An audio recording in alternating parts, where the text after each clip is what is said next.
Дарэчы, калі вяртацца да кавуноў, то да гэтых дзяўчын, пра якіх зараз пойдзе гаворка, у народзе іх называюць кавуновым батальёнам, але дзе гэтыя жанчыны? Цяпер задаемся гэтым пытаннем. І журналісты бюро з дапамогаю кіберпартызанаў высветлілі, што шмат хто з гэтых жанчын атрымаў прэстыжныя пасады ў дзяржаўных структурах і кампаніях, звязаных з уладаю. У інтэрв'ю Белсату журналістка бюро «Медыя» Ксенія Везнікоўцава зазначыла, што блізкасць да кіраўніка дзяржавы аказваецца не толькі публічнай, але і вельмі выгаднай.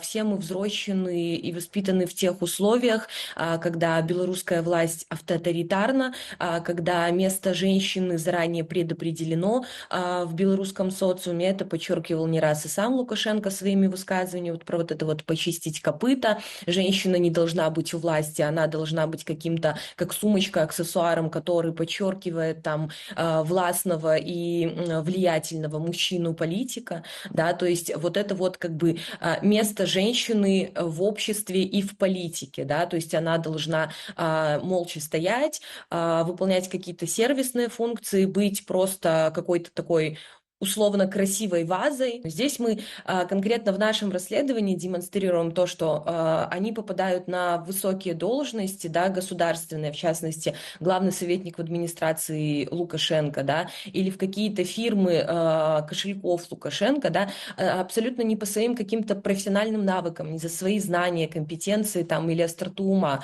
а просто потому, что это какая-то вот часть какого-то наверняка, конечно же, устного контракта, да, который, возможно, даже и не озвучивается, но у всех есть понимание, что вот нужно пройти вот какие-то этапы, да, там, пройти конкурс красоты, съездить, собрать арбузы, посидеть там по левую, по правую руку, там-то, там-то, там-то. Возможно, есть что-то еще, мы свечку не держали, поэтому говорить про это не будем, но тем не менее нужно пройти какие-то определенные этапы, и потом тебе как бы вот эти вот труды, они вознаграждаются вот таким образом.